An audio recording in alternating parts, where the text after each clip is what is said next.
The chandelier light was too bright for what Everett Hayes was doing. Standing at the center of the ballroom, glass in one hand and microphone in the other, he smiled as the room laughed with him. Not at the joke, at her. Kimberly Hayes didn't move. "She's never really understood what it takes to build something like this," Everett said lightly, gesturing around the luxury hotel as if it were proof of his worth. No one corrected him. No one knew. Not that every marble surface, every room key, every silent camera in that building ultimately answered to the woman he had just humiliated. And Kimberly already knew how this would end. If you believe dignity doesn't need to be loud, to be powerful, don't look away from this story. Tell me where you're watching from and what time it is for you right now. And if stories about truth, consequences, and quiet strength matter to you, consider subscribing so you don't miss what comes next. Kimberly Hayes had learned over the course of her marriage that silence was rarely empty.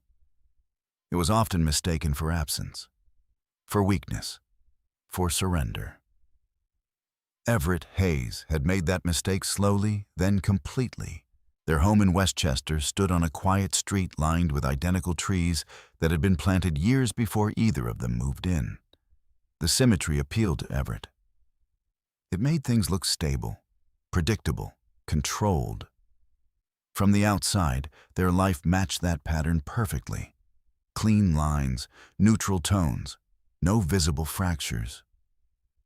Inside, the structure had been hollowing out for years. Kimberly moved through the house that morning with the same steady rhythm she always maintained. Coffee brewed at exactly the same time. Curtains drawn halfway to let in measured light. Her phone rested on the kitchen counter screen, dark, though it had already recorded more than most people would ever notice. She didn't rush. She didn't hesitate. She simply continued. Everett entered the kitchen already mid-conversation, his voice sharp, but polished, the kind of tone reserved for negotiations that mattered. He paced once near the island, then stopped when he saw her, though, not because he was surprised. It was more reflex than awareness, the way someone adjusts their tone without fully acknowledging the presence of another person. "Yeah, I'll confirm the venue," he said into the phone. "It's already handled. The Grand Whitmore, Friday night." He paused, listening. "No, it's perfect. High visibility, right crowd." His gaze moved past Kimberly as if she were part of the cabinetry, not ignored exactly, just not considered. Kimberly poured her coffee. The name of the hotel did not change her expression. It did not slow her hand. But it did settle into place somewhere precise, like a piece that had been waiting to be confirmed. The Grand Whitmore. Everett ended the call and placed his phone down with a small exhale, as if he had just secured something important. He reached for a glass of water without asking if she needed anything, without offering the kind of casual acknowledgement that used to exist between them in the early years. "There's an event this Friday," he said, finally directing his words toward her, though his tone suggested the information was incidental. "You should be there." Kimberly looked up, not immediately, but after finishing the motion she had already started. Her eyes met his, calm and unreadable. "What kind of event?" "A partnership announcement. Investors, media, some city people. It's good exposure." He took a sip of water. "Just be present. Be present." The phrase hovered between them, vague but loaded. It did not ask for input. It did not invite conversation. It simply assigned a role. Kimberly nodded once. "I'll be there." That was enough for him. More than enough. Everett returned to his phone, already scrolling, already moving on to the next item that required his attention. The conversation was over in his mind, concluded with the efficiency he applied to everything he believed he controlled. Kimberly turned slightly, reaching for a small notebook that rested near the edge of the counter. It wasn't decorative. It wasn't part of the house's aesthetic. It existed for one purpose only. She opened it and wrote down the date. Friday, Grand Whitmore. Her handwriting was precise, evenly spaced, without urgency. There were already pages filled before this one. Times, locations, small observations that on their own meant very little. But together, they formed something else.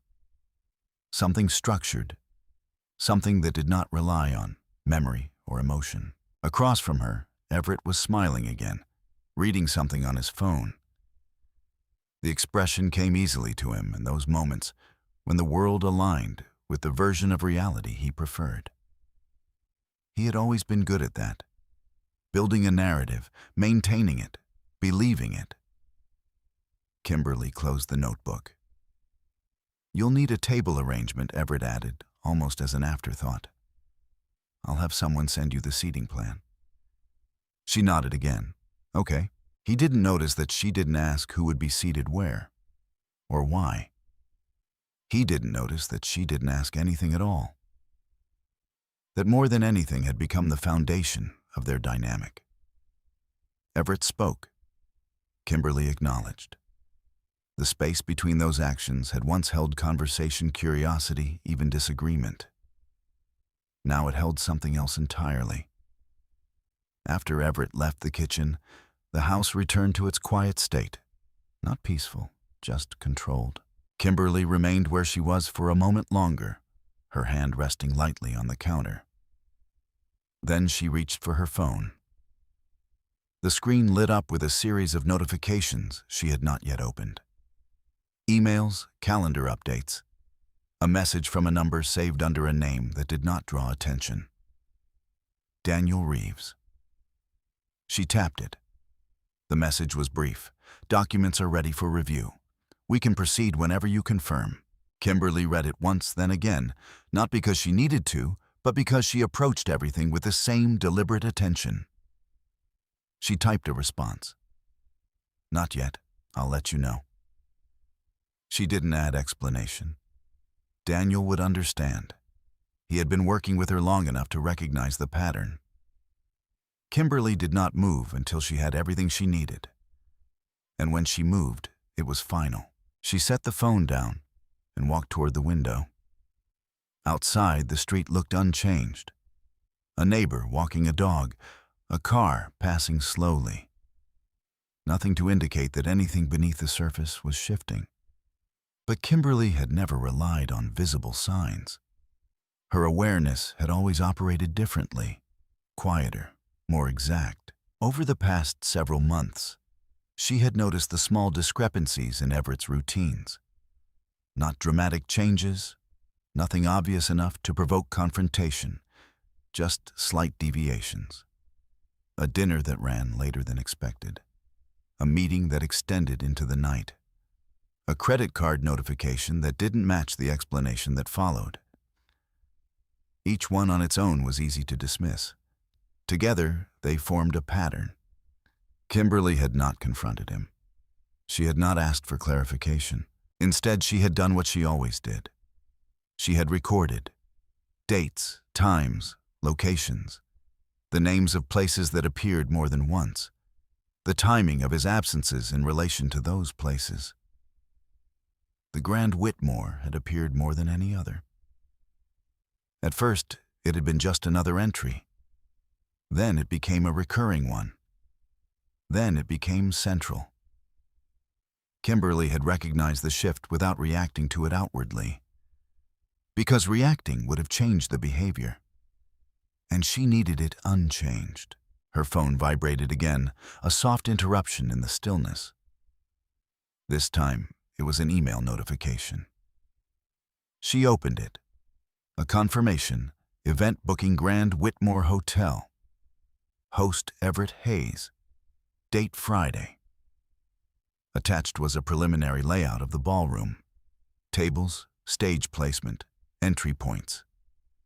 Kimberly studied it carefully. Her eyes moved across the diagram, noting the details that most people would overlook. The positioning of the stage relative to the main entrance. The proximity of certain tables to the central speaking area. The placement of cameras, both official and part of the hotel's standard security infrastructure. She didn't need to ask for access, not yet. But she knew with quiet certainty that when she did, it would be granted without question, because the structure that governed that building did not depend on Everett. It never had. Kimberly closed the email and set the phone aside. For a moment, she allowed herself to stand still, not in hesitation, but in recognition. Everything was aligning. Not quickly, not dramatically, but precisely. Everett believed he was preparing for an event that would reinforce his position, expand his influence, and solidify the image he had built. Kimberly understood that it would do something else entirely. She turned away from the window and walked back toward the kitchen. Her movements unchanged, her expression steady. There was no anger on her face, no visible sign of what she knew. Only the quiet continuation of a routine that had for a long time concealed far more than Everett had ever imagined. And somewhere within that silence, the outcome had already begun to take shape. The pattern did not announce itself. It did not arrive with certainty or force. It formed gradually in fragments so small they could be dismissed by anyone who preferred not to look closely. Everett Hayes had built his life on that preference, on the assumption that what was not confronted would remain unseen. Kimberly Hayes did not share that assumption. She had never needed confrontation to understand what was happening in front of her. By midweek, the house had settled into its familiar rhythm again, though familiar no longer meant what it once had.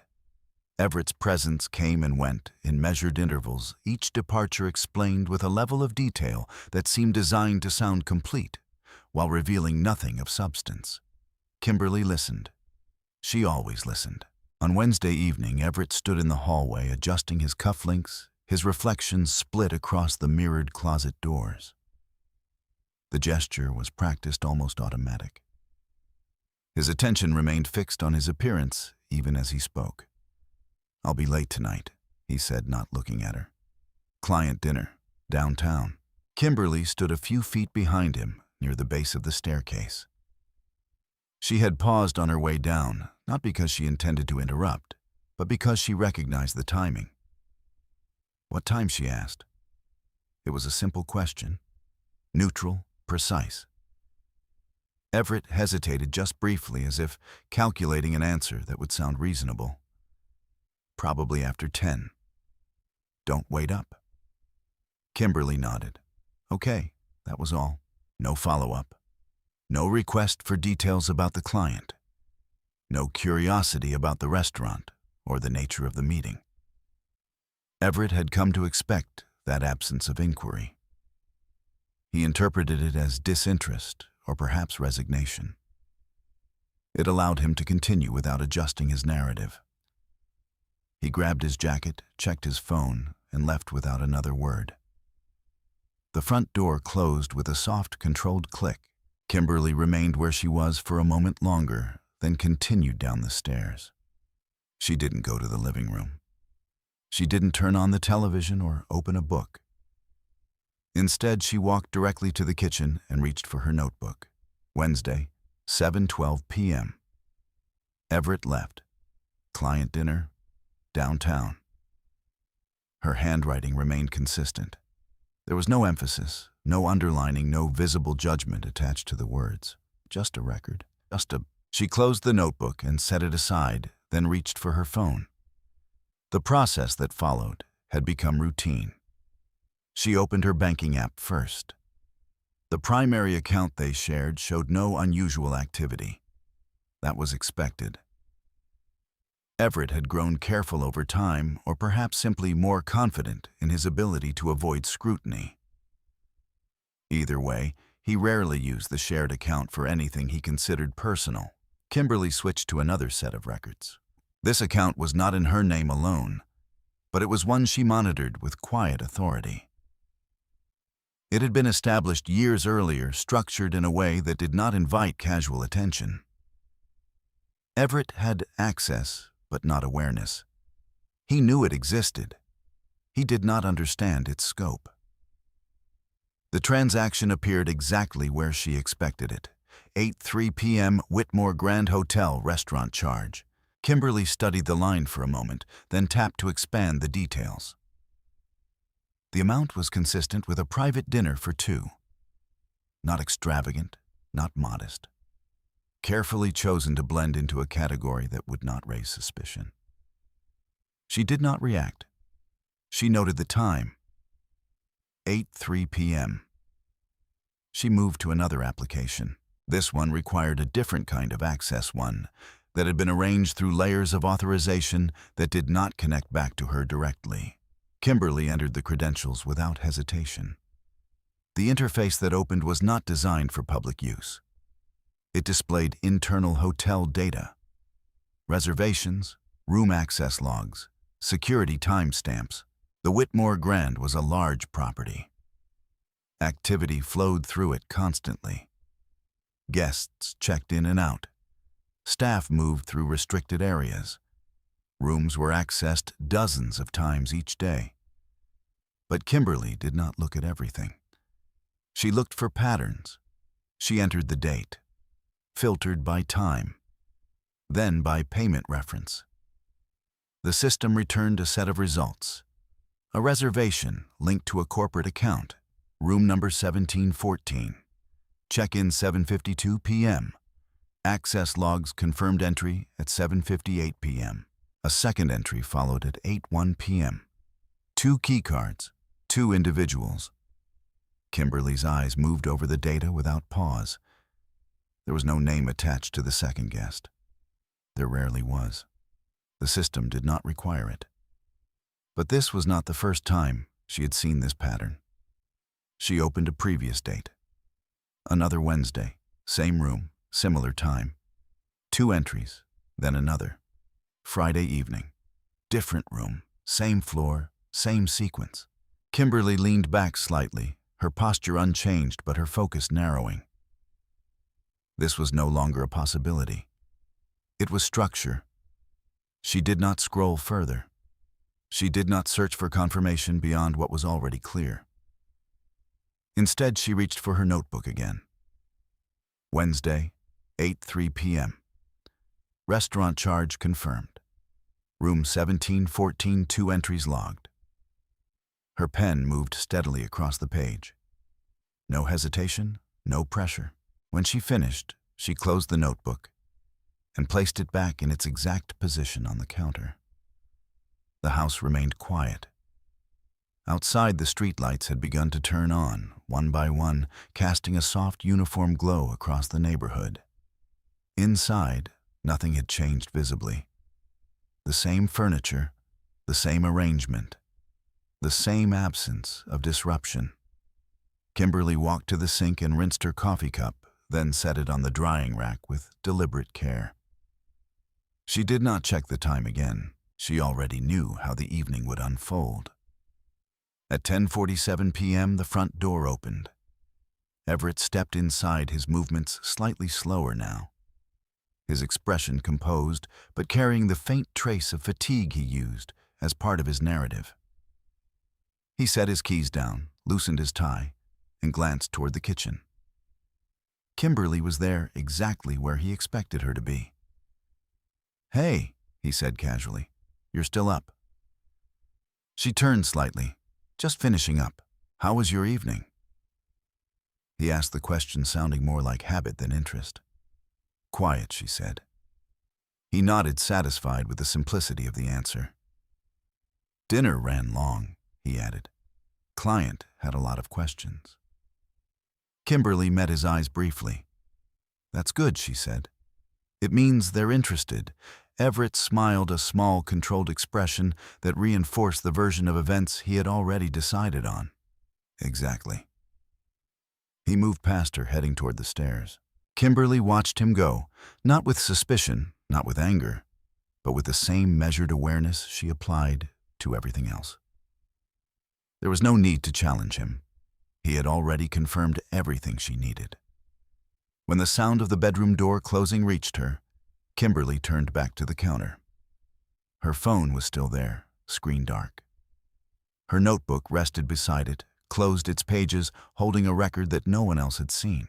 She placed her hand lightly on top of it, not as a gesture of attachment, but as acknowledgement. The pattern was complete. Not emotionally, not yet. but structurally. And that was what mattered. Because structures did not collapse under accusation. They collapsed under evidence. Kimberly turned off the kitchen light and walked toward the stairs, her steps quiet against the hardwood floor. Upstairs, Everett was already preparing for sleep, moving through his routine with the same confidence he carried into every part of his life. He did not look back as she entered the room. He did not ask if anything had changed. He did not consider that something had already shifted in a way he could not see. Kimberly moved to her side of the room, setting her phone down on the nightstand. For a brief moment, she allowed herself to close her eyes.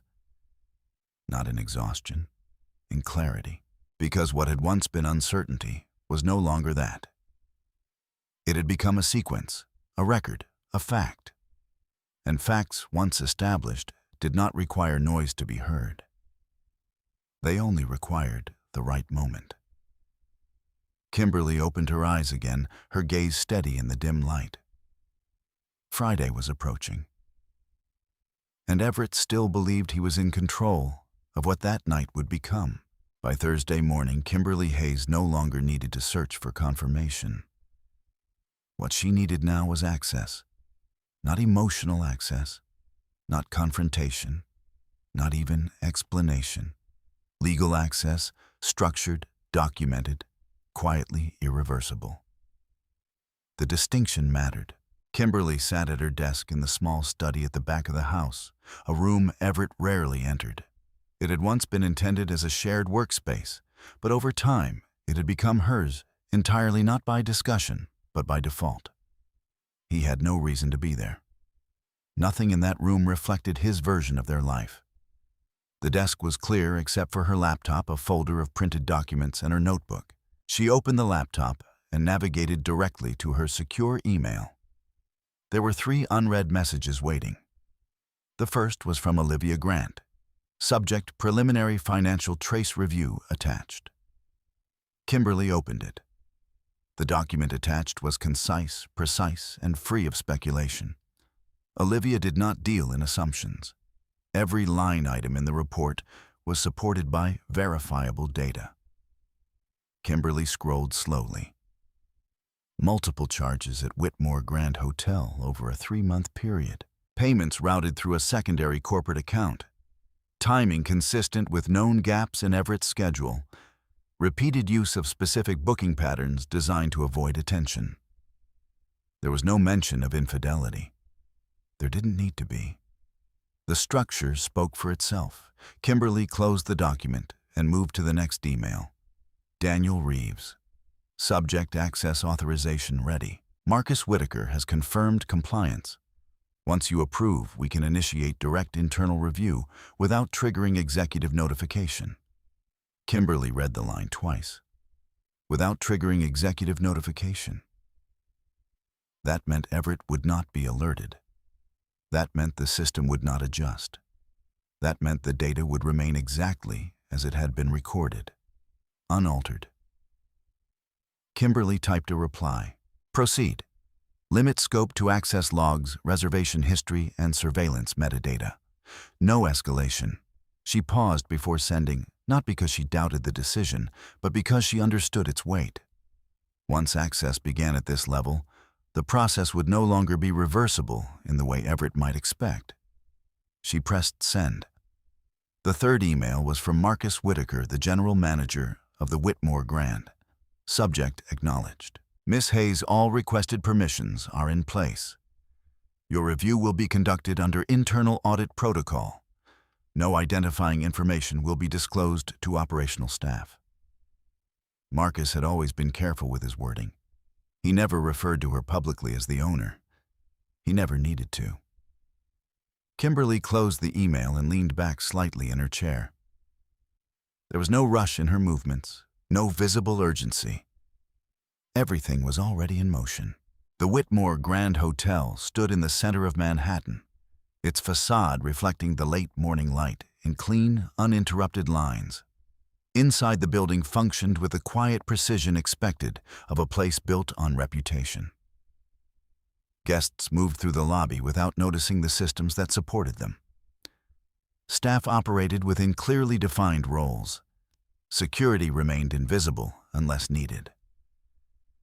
And beneath all of it, layers of data recorded every movement that mattered. Marcus Whitaker stood in his office overlooking the main floor, reviewing the notification that had just appeared on his internal system. Audit access initiated. He did not question it. He did not delay. He understood exactly what it meant. Marcus had been with the Whitmore properties for over a decade. He had seen ownership structures shift, leadership change, priorities evolve. But there was one constant he had learned early. When Kimberly Hayes requested something, it was already necessary.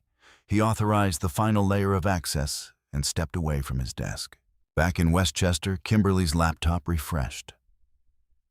The system interface was different now, expanded. She entered the audit environment with the same calm precision she had applied to every step so far. No hesitation, no distraction. The dashboard displayed multiple categories: reservations, keycard access, surveillance timestamps, payment correlations. Kimberly selected reservations first. She entered Everett's known identifiers, including variations she had already documented. The results populated instantly. Dozens of entries, not all of them relevant, but enough. She filtered by date range. The pattern sharpened: consistent nights, midweek, occasional weekends, always aligned with his stated work obligations. Kimberly did not linger. She moved to keycard access logs. Room numbers appeared alongside timestamps. She selected one, room 1714, the same room she had seen the night before. The system displayed each instance of access: entry, exit, re-entry, 2 keycards, 2 individuals, repeated across multiple dates. Kimberly's eyes did not narrow. Her expression did not change. But something within the structure of what she had been building settled into place with absolute clarity. She clicked into surveillance metadata. Not video footage, not yet. Just timestamps, camera IDs, movement indicators. The system showed when individuals entered corridors, when they approached elevators, when doors opened. Again, 2 figures. Consistent, predictable, recorded. Kimberly leaned forward slightly, her focus unwavering. There was no need to see faces. The sequence itself was enough. Because truth, when documented correctly, did not rely on interpretation. It relied on consistency. And this was consistent. Upstairs, Everett moved through his morning routine, unaware of the process unfolding just a few rooms away. He checked his phone, responded to messages, confirmed details for Friday's event. Everything was proceeding as expected. He had no reason to believe otherwise. His version of control remained intact. Kimberly shifted to the final category: payment correlation. Here, Olivia's work integrated with the hotel's internal data. Transactions aligned with room bookings. Times matched. Amounts confirmed. No gaps.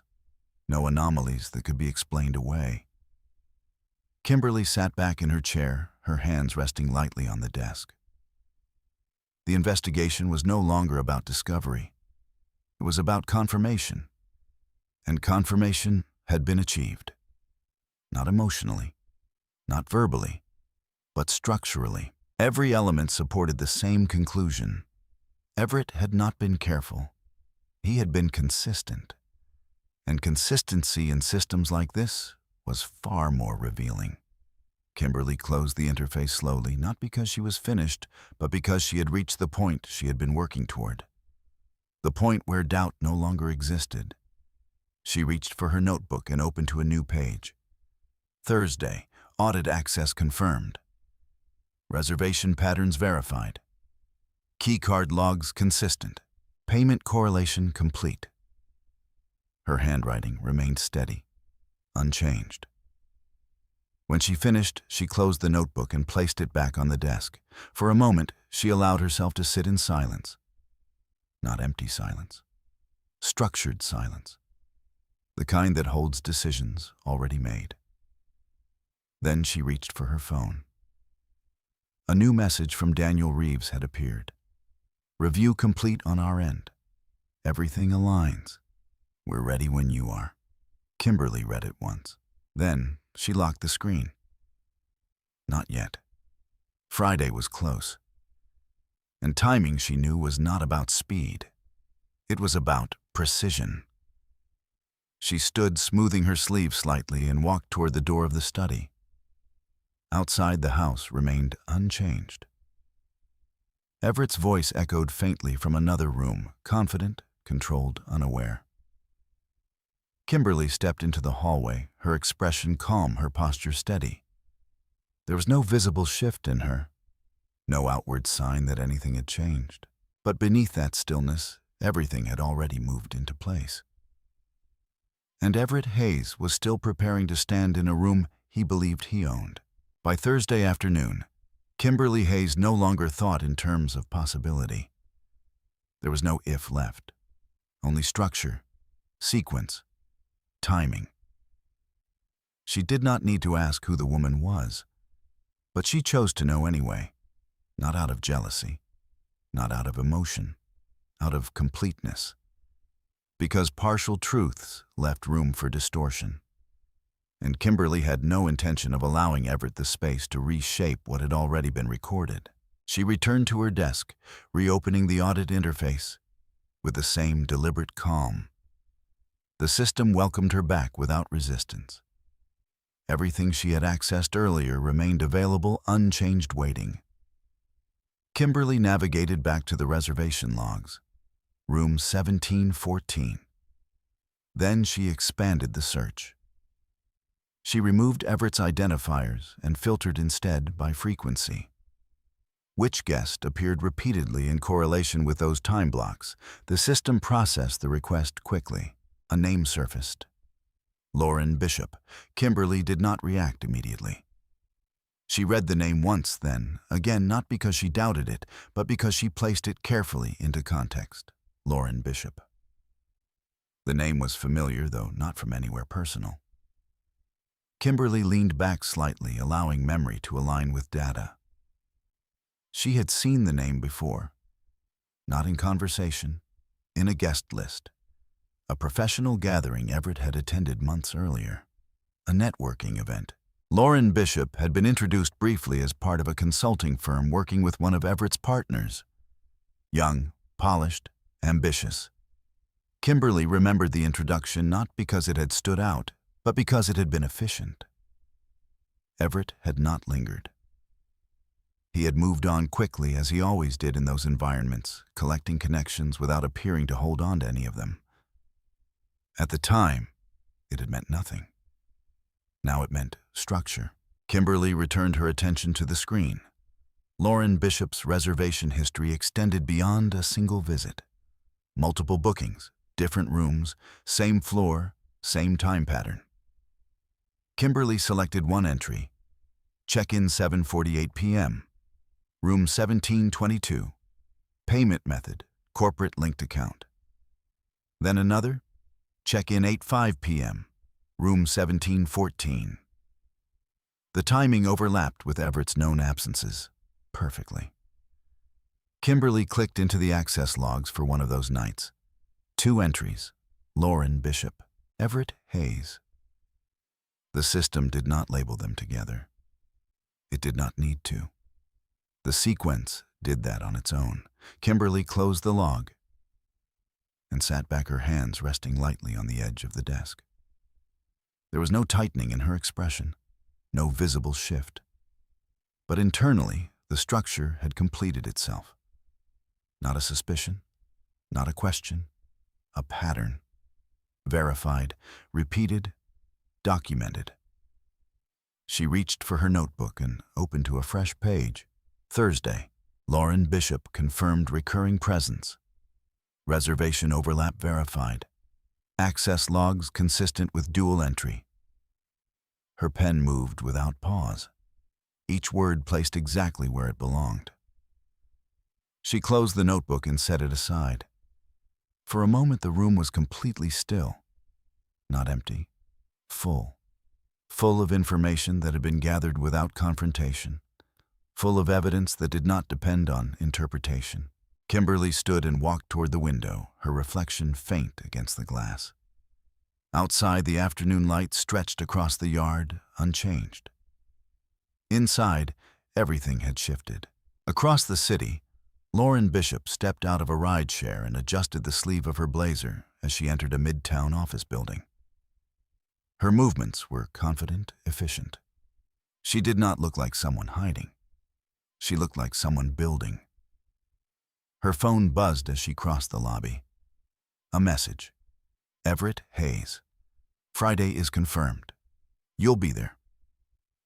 Lauren read it, then typed a response. Of course. There was no hesitation in her reply. No question. She slipped the phone back into her bag and continued toward the elevators. To her, Friday was opportunity, visibility, access. She had built her position carefully, aligning herself with people who could move her forward. Everett was one of them. She did not think about his marriage, not in any meaningful way. It existed, but it did not define her decisions. Back in Westchester, Kimberly turned away from the window and walked back to her desk. She did not follow Lauren. She did not investigate her further. It was not necessary. Lauren Bishop was not the foundation of the situation. She was part of its structure. The focus remained where it had always been. Everett. Kimberly opened her email again. A new message from Olivia Grant. Additional correlation completed. There is a secondary pattern you should review. Kimberly opened the attachment. This report was narrower, more specific. It focused on financial flow between Everett's corporate account and a series of expense categories: dining, transportation, hospitality. Individually, each category appeared normal. Together, they formed a repeating cycle: dinner, room, departure. Timed with precision, Kimberly scanned the report, her eyes moving quickly now, not because she was rushing, but because she already understood what she would find. Olivia had highlighted 3 dates. Each one corresponded with a key moment in Everett's professional calendar: a deal negotiation, a contract signing, a public appearance. On each of those nights, the same pattern occurred: Lauren Bishop, Whitmore Grant, private room. Kimberly closed the document slowly. This was no longer about secrecy. It was about contrast. Everett had built his public image on discipline, control, and strategic thinking. But in private, his behavior followed a pattern so predictable, it could be mapped without difficulty. That was the difference between perception and structure. Kimberly reached for her phone and typed a message to Daniel Reeves. Prepare full documentation. Include financial correlation and access logs. No interpretation. Only data. She sent it. A moment later, a response appeared. Understood. Kimberly placed the phone down. Her movements remained calm, measured. There was no urgency in her, because everything she needed was already in place. That evening, Everett returned home earlier than usual. His energy was high, his movements sharper, more focused. Friday was approaching, and in his mind, everything was aligning. He found Kimberly in the living room, seated with a book open in her lap. She looked up as he entered. I spoke with the event team, he said, removing his jacket. Everything's set. It's going to be a strong night. Kimberly nodded. I'm glad. Everett studied her for a brief moment, as if expecting something more. A question, a reaction. There was none. You'll wear something formal, he added. It's important that we present well. Kimberly closed the book gently. I understand. He nodded, satisfied. Good. He moved past her, already thinking ahead, already focused on what Friday would bring. Kimberly watched him go, not with suspicion, not with anger, but with clarity, because she now understood not just what he had done, but how he had done it, repeatedly, predictably, without considering that the structure he relied on could also record him. She opened her book again, though her eyes did not move across the page. Her thoughts were already elsewhere. Friday was no longer an unknown. It was a point of convergence, where everything Everett believed would be reinforced, would instead be revealed. And he would not see it coming, because he had never once considered that the space he used in secret was never his to control. Friday did not arrive suddenly. It approached with the kind of quiet inevitability Kimberly Hayes understood well, not as a disruption, but as the natural continuation of everything that had already been set in motion. By early morning, the house carried a different kind of stillness, not tense, not anticipatory in any obvious way, just precise. Kimberly woke before Everett as she usually did. The light outside was pale, barely settled across the horizon, filtering softly through the curtains. She remained in bed for a moment, not out of hesitation, but to organize the sequence of the day ahead. There was no uncertainty left, only timing. She moved quietly, dressing in measured steps, choosing a simple, structured outfit for the morning. Neutral tones, nothing that demanded attention. Her reflection in the mirror revealed nothing unusual. No strain, no visible emotion, only clarity. Downstairs, the kitchen was exactly as she had left it the night before. Controlled, ordered. Kimberly prepared coffee and opened her laptop not to search, but to confirm. Her email was already populated with updates. Daniel Reeves. Subject documentation compiled. All materials are organized and ready for controlled release. We will proceed only upon your instruction. Kimberly opened the attachment. The file was structured with precision. Section 1. Financial records, compiled by Olivia Grant. Section 2. Reservation logs. Whitmore Grand Internal System, Section 3. Keycard Access Data Section for Surveillance Metadata.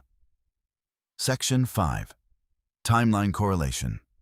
Each section cross-referenced the others. There were no gaps, no assumptions, only alignment. Kimberly closed the file. She did not need to review every page again. She already knew what it contained. Her phone vibrated lightly. A message from Marcus Whitaker. Ballroom preparations are complete. Staff briefed. All systems functioning within standard parameters. Standard parameters. Kimberly understood what that meant. Nothing would appear unusual.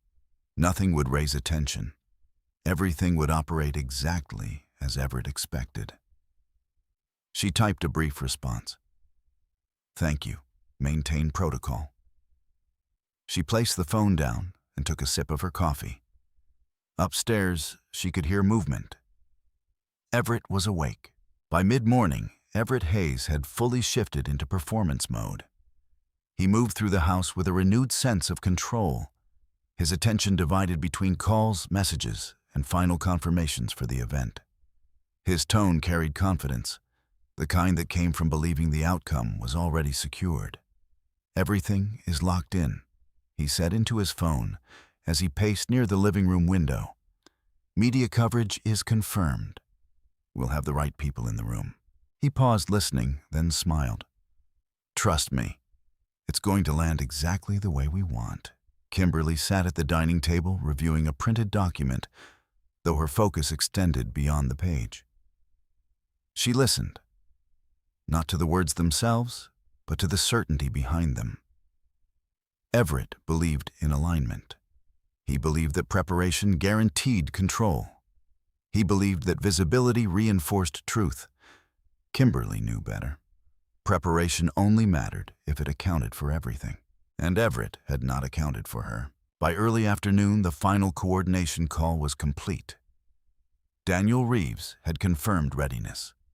Olivia Grant had finalized the financial presentation. Marcus Whitaker had ensured internal systems would support any necessary verification without delay. Eleanor Whitmore had acknowledged her role. Each element was in place. Kimberly did not gather them. She aligned them. There was a difference. She stood in the hallway outside the study, phone in hand, reviewing the last message from Daniel. "We are positioned. Timing remains yours." Kimberly typed a response. "Wait for signal. No deviation." She sent it. No further discussion was needed. Everett entered the hallway moments later, adjusting his tie, his expression focused. "We should leave by 6, he said, glancing at her briefly. "Traffic will be heavy." Kimberly nodded. "That works." He paused, studying her for a moment. There was something about her stillness that registered, but not clearly enough to challenge his assumptions. "You're quiet," he said. Kimberly met his eyes. "I usually am." The answer was simple, accurate, and it ended the conversation. Everett nodded once, accepting it, then continued past her. By late afternoon, the house began its transition. Not outwardly. There were no visible preparations beyond the usual. But internally, the shift had already occurred. Kimberly changed into her evening attire with the same precision she applied to everything else. A dark, tailored dress, clean lines, no excess. Her appearance did not demand attention. It commanded it quietly. She stood in front of the mirror for a moment, not adjusting anything, not searching for reassurance. Just confirming. Then she turned and walked out. The drive into Manhattan was uneventful. Traffic moved steadily. The city unfolded around them in its usual rhythm. Everett spoke intermittently, discussing the event, the people who would be there, the opportunities it represented. Kimberly listened. She responded when necessary. Short answers, measured. She did not interrupt. She did not question. She did not alter the flow of his narrative, because she did not need to. The narrative would alter itself. The Whitmore Grand Hotel rose into view as they approached. Its exterior reflected the early evening light, polished and composed exactly as Everett had described it to others. A place of visibility, of status, of controlled presentation. The car pulled to the entrance. Staff moved efficiently, opening doors, greeting guests, maintaining the seamless experience expected at that level. Everett stepped out first, adjusting his jacket, his posture shifting immediately into public mode. Kimberly followed. Her heels touched the ground with quiet certainty. No hesitation, no pause. As they entered the lobby, Marcus Whitaker stood at a distance, observing. His expression did not change. But his awareness sharpened. He acknowledged Kimberly with the slightest inclination of his head. Subtle, invisible to anyone not looking for it. Kimberly returned the acknowledgement just as quietly. No words. None were needed. The ballroom doors stood open. Inside, the space was already filled. Guests moved through the room in controlled clusters. Conversations overlapped in a low, steady hum. Lighting was precise. Every detail aligned with Everett's expectations. He stepped forward immediately, engaging. Handshakes, smiles, introductions. He belonged in this environment. Or at least, he believed he did. Kimberly moved beside him, then slightly behind exactly where he expected her to be. Present, visible, contained. She observed everything. The positioning of the stage, the placement of the tables, the location of the cameras, the flow of movement through the room. Every detail matched the layout she had reviewed. Nothing was out of place, which meant everything was exactly where it needed to be. Across the room, Lauren Bishop stood near the bar, speaking with a small group. Her posture was confident, her presence deliberate. She saw Everett almost immediately. Their eyes met briefly. A recognition, controlled, subtle. Then she looked away, maintaining the appearance of distance. Kimberly noticed. She did not react. She did not follow. She simply registered it, placed it within the structure. Everett turned back toward Kimberly, his expression composed, assured. "This is good," he said quietly. "Exactly what we needed." Kimberly looked at him. Her expression remained unchanged. "Yes," she said. "Exactly." The room continued to fill. The energy rose gradually. Everything was aligning. From Everett's perspective, the night was unfolding perfectly. From Kimberly's perspective, it already had. Because what he believed was the beginning was in fact the point at which everything would begin to reveal itself. And he was standing at the center of it, unaware, unprepared, still believing the structure around him existed to support him, not knowing it had already recorded everything he had tried to keep hidden. Kimberly stood beside him, silent, composed, her gaze steady, waiting, not for opportunity, for precision. And when the moment arrived, it would not need force, only truth. The room did not change all at once. It shifted gradually, the way pressure builds beneath a surface that still appears intact. Conversations deepened. Laughter grew slightly louder.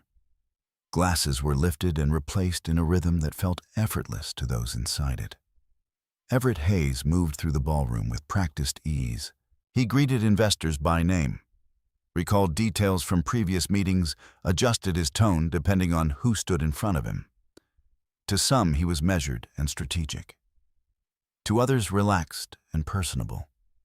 He understood how to move between those versions without appearing inconsistent. It was part of what had built his reputation.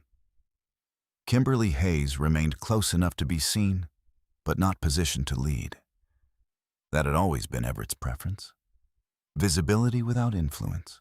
He introduced her when necessary, his hand resting lightly at the small of her back, guiding her forward just enough to complete the image. "My wife, Kimberly." The words were delivered with a controlled warmth that did not extend beyond the moment. Kimberly nodded politely each time. Her responses were brief, composed. She did not expand conversations. She did not draw attention. But she observed every exchange, every glance, every alignment of power within the room. To an outside observer, she might have appeared detached. But detachment was not absence. It was clarity. Near the center of the room, a group of Everett's key associates had gathered. They stood in a loose circle, their conversation orbiting around projections, partnerships, and future positioning. Everett stepped into that circle seamlessly, his voice adjusting as he entered. "We're finalizing the last pieces," he said, gesturing lightly. "Tonight is about setting the tone." A man to his left nodded. "Strong turnout. You've pulled the right crowd." Everett smiled. That was the goal. Kimberly stood just outside the circle, not excluded, not included, exactly where Everett intended. She listened, not to the content, to the structure. Who deferred to whom? Who interrupted? Who waited? The hierarchy revealed itself in small ways, and Everett, as always, placed himself at the center of it. Across the room, Lauren Bishop had shifted positions. She was no longer near the bar. Now she stood closer to the edge of the main group, engaged in a conversation that allowed her to remain visible without drawing direct scrutiny. Her posture was controlled, her expressions measured. She understood the environment. She knew how to exist within it without disrupting its balance. Her gaze moved occasionally, not searching, confirming. Everett noticed her once more, a fraction of a second. Then he looked away. The exchange was subtle enough to go unnoticed by most, but not by Kimberly. Kimberly did not follow Lauren with her eyes. She did not need to. The structure had already accounted for her presence. A server passed with a tray of champagne. Everett took a glass, then another, handing one to Kimberly without breaking his conversation. She accepted it, held it, did not drink. Her attention remained fixed on the room, on the positioning of people, on the flow of movement toward the stage. The timing was approaching, not yet, but soon. The event coordinator moved discreetly along the perimeter, signaling to staff, aligning final details. Lighting adjusted slightly, subtle, barely noticeable, but enough to draw focus toward the front of the room, the stage. Everett followed the shift instinctively. He glanced toward the front, then back to his group. "We'll begin in a few minutes," he said. There was agreement. Heads nodded. Conversations began to taper. Kimberly felt the change as clearly as if it had been announced. The room was preparing to listen. Everett turned to her briefly. "Stay close," he said quietly. It was not a request. It was instruction. Kimberly met his gaze. "I will." He nodded, satisfied. He did not question her tone. He did not examine the precision of her words. He heard compliance. That was enough. As guests began to orient themselves toward the stage, the space reorganized. Clusters dissolved into rows. Standing positions shifted to seated ones. Attention narrowed. Everett moved forward naturally, taking his place near the center. Kimberly followed, maintaining the exact distance he expected. Neither ahead, nor behind, enough to disappear. Present, contained, Marcus Whitaker stood near the side entrance, his posture neutral, his presence almost invisible. But his awareness was exact. He observed the timing, the alignment, the moment when attention fully converged. His gaze moved briefly toward Kimberly. She did not look at him. She did not signal. But the stillness of her posture conveyed something unmistakable. Not yet. The microphone was placed. The lighting adjusted again, slightly brighter now, focused on the stage. Everett stepped forward. He did not hesitate. This was his space. Or at least, the space he believed he controlled. He reached for the microphone with confidence, his expression composed, his posture open. The room quieted. Not completely, but enough. Enough for his voice to carry. "Thank you all for being here tonight," he began. His tone was smooth, measured, practiced. He knew how to hold a room. He spoke about partnership, about vision, about growth. The words flowed easily, each one reinforcing the narrative he had built. Kimberly stood just to the side, within view, but not in focus. She listened, not to the speech, to the rhythm, to the pauses, to the moments where Everett chose to emphasize himself. Then gradually the tone shifted, subtly at first, a change in phrasing, a slight adjustment in cadence. Everett turned slightly, his gaze moving toward Kimberly. And of course, he continued, none of this would be possible without support. There was a brief ripple of polite acknowledgement from the audience. Everett smiled. But support comes in many forms. Kimberly did not move. She did not react. She simply watched. Everett's gaze remained on her now, direct, intentional, and sometimes, he added, support means knowing your place. A few guests shifted slightly. The tone had changed, not dramatically, but enough. Everett continued. It means understanding where you add value and where you don't. The words landed, light on the surface, heavy beneath. A quiet ripple moved through the room. Some guests glanced at Kimberly, others looked away. No one interrupted. Kimberly remained still, her expression unchanged, her posture steady. She did not respond. She did not correct him. She allowed the words to exist exactly as he intended them. Because she understood something Everett did not, that every word spoken in that room was being recorded, not just by memory, but by structure, by system, by the same environment he believed was amplifying him. Everett smiled again, as if nothing had shifted. As we move forward, he said, turning back to the audience, it's important to recognize who is truly building and who is simply present. A soft laugh followed. Not loud, not unanimous, but enough. Enough for Everett to believe he still held the room. Kimberly did not look at the audience. She did not measure their reactions. She did not need to. Her focus remained exactly where it had always been. On timing, on sequence, on the moment that had not yet arrived. At the edge of the room, Daniel Reeves stood quietly, his presence unremarkable to most. But he was watching, waiting, prepared. Across from him, Olivia Grant remained, seated. Her posture composed, her attention fixed. Marcus Whitaker did not move. Eleanor Whitmore had not yet entered the main floor. Everything was in place, everything aligned. Everett continued speaking, unaware that the room he believed he controlled had already shifted beneath him. Not visibly, not yet, but structurally. Kimberly stood beside him, silent, composed, her gaze steady. She did not interrupt. She did not react. Because she did not need to defend herself. The room would do that. In time.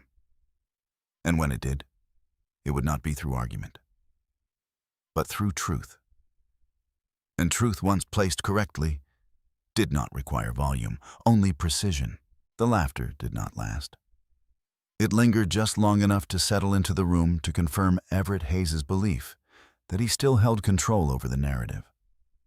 A few smiles remained polite and uncertain, but the energy had shifted in a way that was not immediately visible. Kimberly Hayes did not move. She stood exactly where she had been, her posture unchanged, her expression calm. If anyone expected her to respond, to defend, to react, to correct, they found nothing. That absence became its own presence. Everett continued speaking, unaware of the weight gathering beneath the surface. Success, he said, pacing slightly across the stage, isn't just about ambition. It's about discipline, focus, knowing how to prioritize what matters and what doesn't. His eyes moved briefly toward Kimberly again. Not long, just enough. The implication was clear. Some guests shifted in their seats. Others glanced toward Kimberly, then quickly away, as if unsure whether acknowledging the moment would implicate them in it. No one intervened. No one interrupted. The structure of the room held. Everett smiled again, a controlled expression that suggested confidence, even ease. We all make choices, he added, and sometimes those choices define whether we move forward or remain exactly where we started. There was a pause, measured, intentional. He allowed the silence to stretch just long enough to suggest meaning. Kimberly understood the technique. She had seen him use it before. Create space. Let implications settle. Allow others to fill in the conclusion he wanted them to reach. She did not fill it. She did not move. She simply allowed the moment to exist exactly as he shaped it. Because she knew it would not hold. Near the side of the room, Daniel Reeves adjusted his stance slightly. Not enough to draw attention, but enough to signal readiness. Olivia Grant remained seated, her hands folded loosely in her lap, her gaze steady. Marcus Whitaker stood near the entrance. His posture unchanged, but his focus sharpened. The alignment was complete. All that remained was timing. Everett's speech continued, shifting back toward broader themes: growth, vision, partnership. He moved away from Kimberly, recentering himself within the narrative he had constructed for the room. The audience followed, or at least they appeared to. But something subtle had already fractured. Not in a way that could be named. Not yet. But in a way that could be felt. A slight hesitation in applause. A pause before laughter. A question forming, not yet spoken. Kimberly lowered her gaze. Briefly, not in submission, but in calculation. Her hand moved slightly, just enough to adjust the position of her clutch. Inside, her phone remained silent. But that would not last. She raised her eyes again, her focus shifting not to Everett, not to the audience, but to a point just beyond them. Where Marcus stood. Where Daniel waited. Where the structure she had built intersected with the moment Everett believed he controlled. She did not nod. She did not gesture. But something in her stillness changed. A decision made. Daniel Reeves felt it immediately. Not through signal, through alignment. He reached into his jacket and removed his phone, his movements smooth, unremarkable. To anyone watching, it was nothing. A routine action. But within seconds, the first layer began to move. Across the room, several guests felt their phones vibrate almost simultaneously. Subtle, muted, but synchronized. A few glanced down instinctively, expecting messages unrelated to the event. What they saw instead held their attention longer than expected. An email. Subject line clear. Documentation attached. No explanation, no introduction, just files. Some hesitated. Others opened it immediately. On stage, Everett continued speaking, unaware. And as we look toward the future, it's important to build on foundation that his voice carried. But something beneath it began to shift. Not in volume, in focus. Eyes that had been fixed on him now moved downward. Toward screens. Toward information that did not align with what he was saying. Kimberly did not look at the audience. She did not watch their reactions unfold. She already knew what they would find. Bank records, transaction logs, reservation confirmations. Data that did not accuse, data that did not interpret, only aligned. One guest, seated near the front, scrolled slowly, his expression tightening. Another leaned slightly toward a colleague, showing the screen without speaking.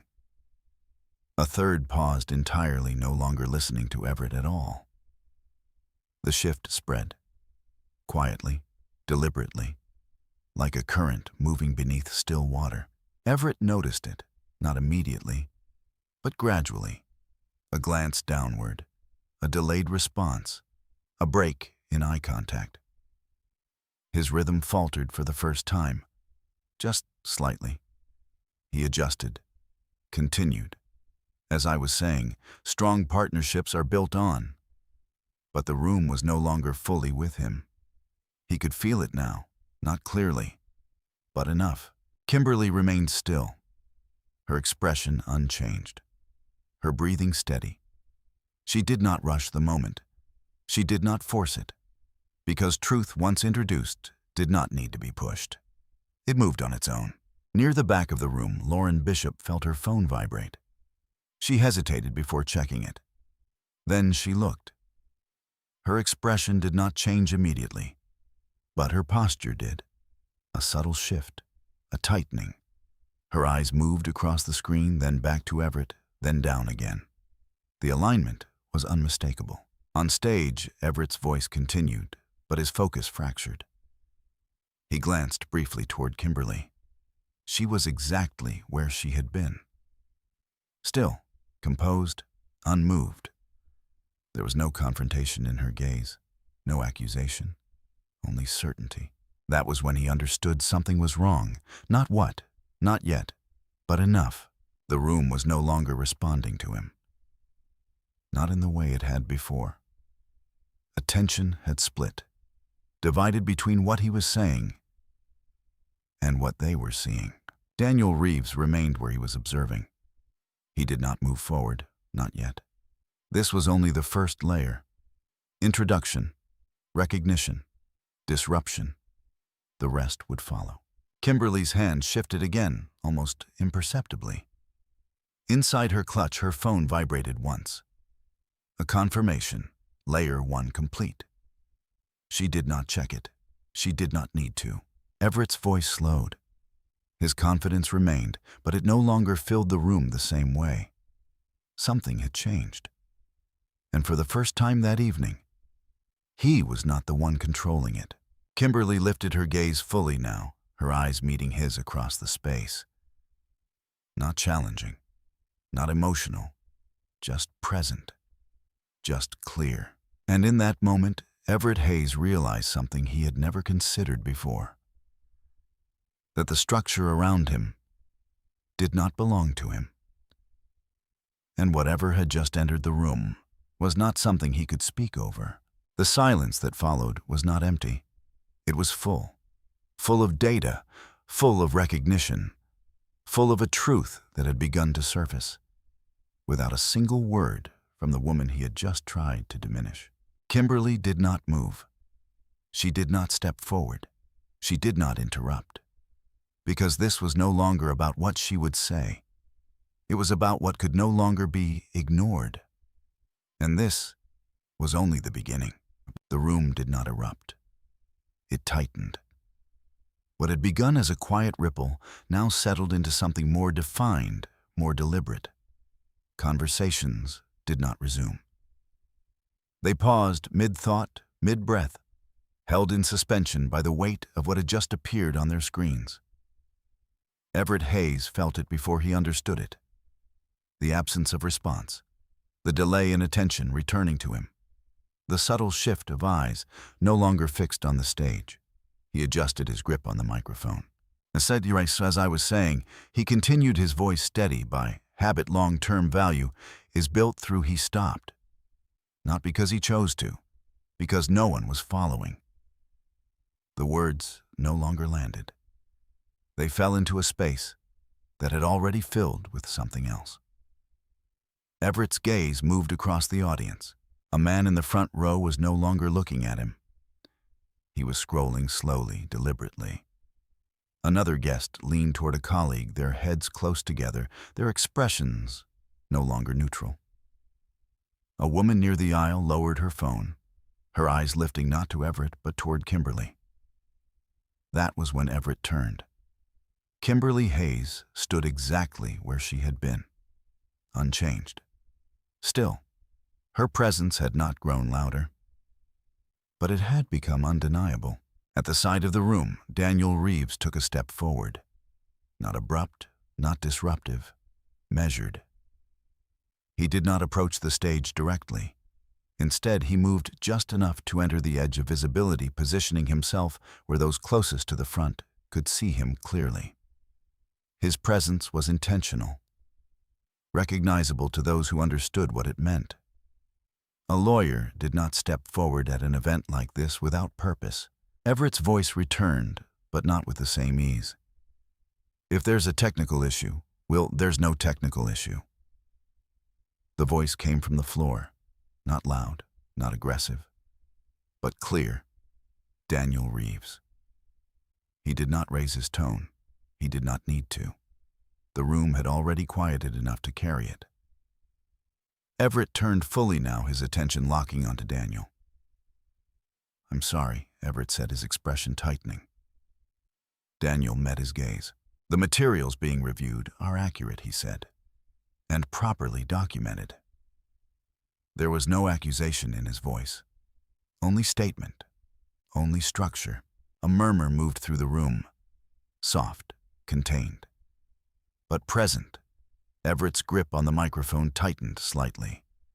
What materials, he asked, though the question lacked conviction.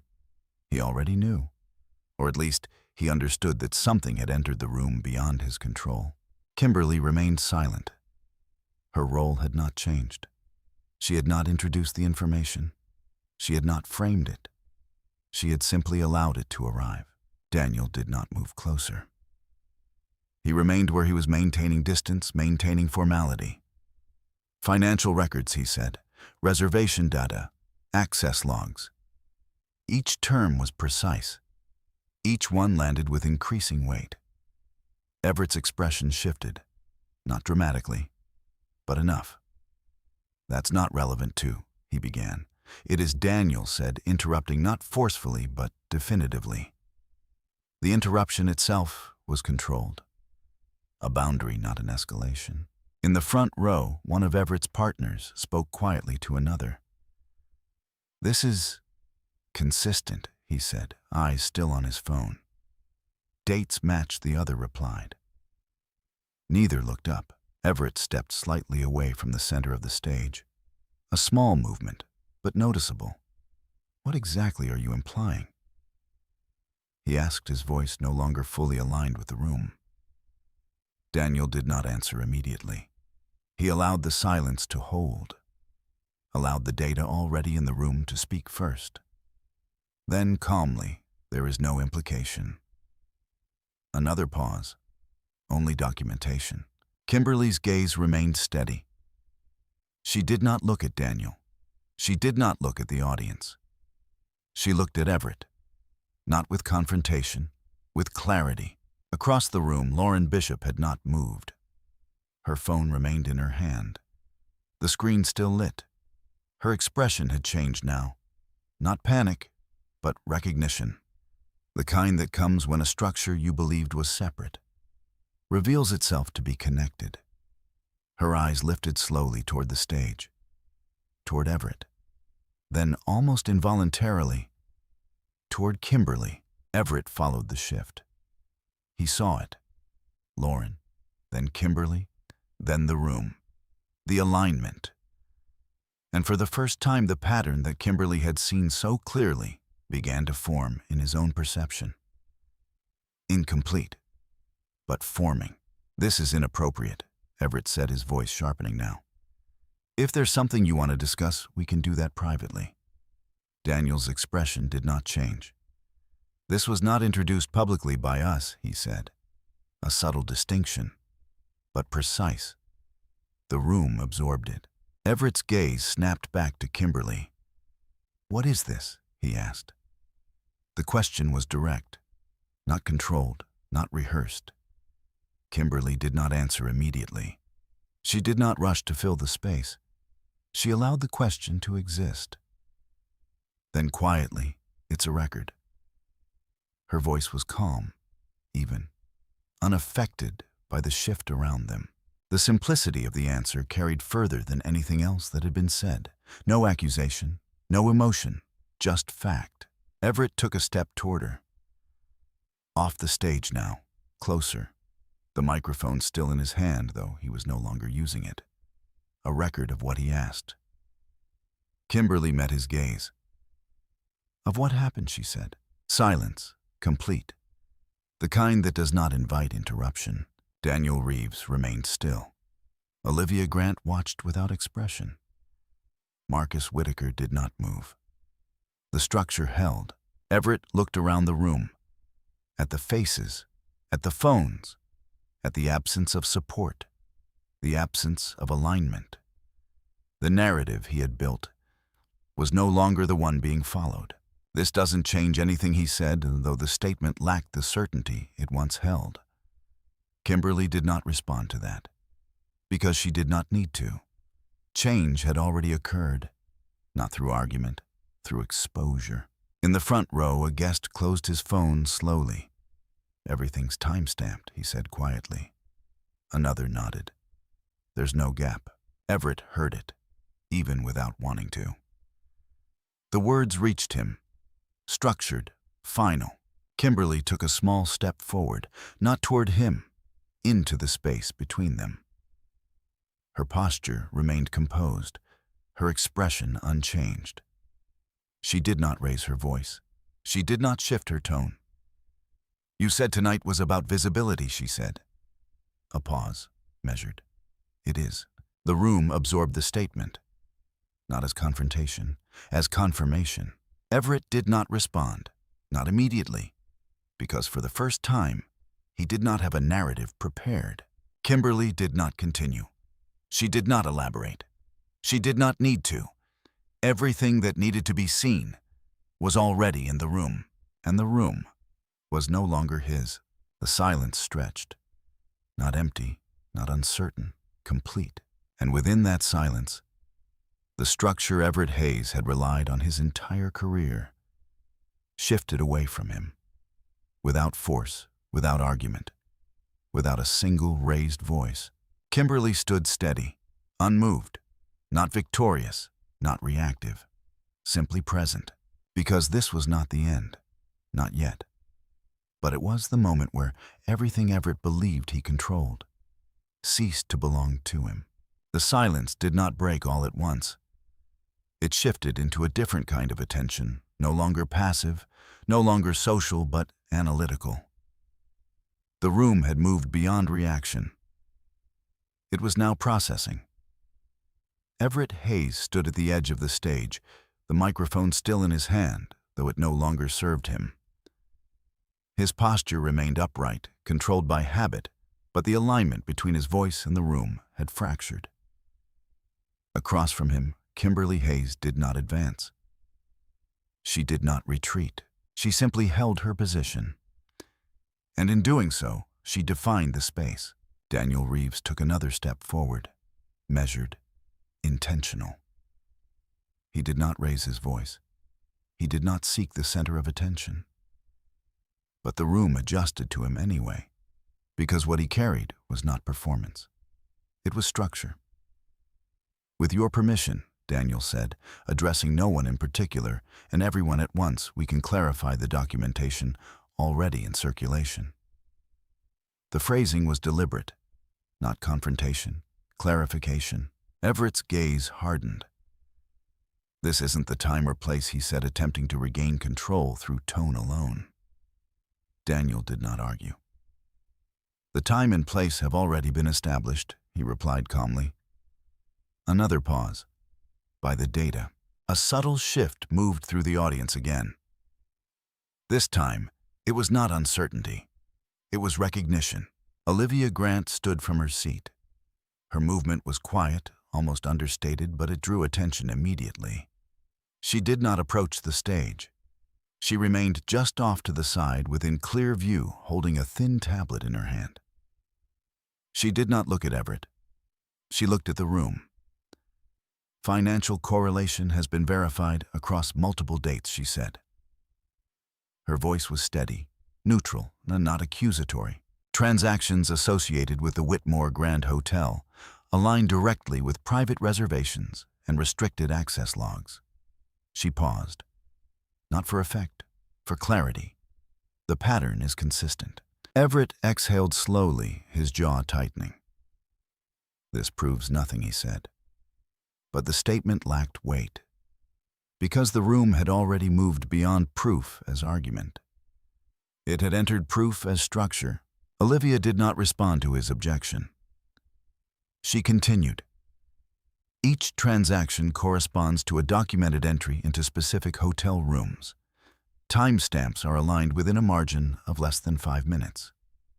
She lifted the tablet slightly, not to display it, but to reference it. "No anomalies have been found." A man near the center of the room spoke quietly. "That's not coincidence." Another voice followed. "It's a pattern." Everett's gaze moved rapidly now, searching.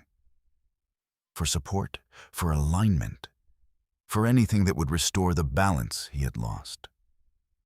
He found none. Kimberly remained still. Her hands rested lightly at her sides. Her breathing unchanged. She did not engage with Olivia's explanation. She did not reinforce it, because it did not require reinforcement. Daniel Reeves spoke again. "The reservation records are supported by internal access logs," he said. "Key card usage confirms entry by 2 individuals on each recorded date." He did not look at Everett when he spoke. He addressed the room. "The data is not interpretive." Another pause. "It is sequential." The distinction mattered, and the room understood it. Everett stepped forward again, closing some of the distance between himself and Kimberly. "This is being taken out of context," he said, his voice sharper now. Kimberly met his gaze. "What context would that be?" she asked. Her tone was unchanged, even precise. The question did not challenge him emotionally. It challenged structure. Everett hesitated, only briefly, but long enough.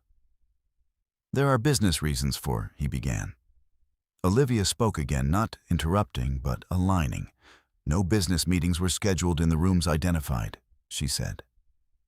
Her voice remained calm. "All corporate bookings associated with your account were conducted in public or designated meeting spaces." Another silence, shorter, sharper. Everett's shoulders shifted slightly. A subtle loss of alignment. He was no longer controlling the pace of the conversation. He was responding to it. Across the room, Lauren Bishop lowered her phone slowly. Her expression had settled into something more defined now. Not confusion, not denial. Recognition. She understood what was being presented. and more importantly, she understood that it was complete. Her gaze moved toward Everett again, not seeking, not aligning, observing.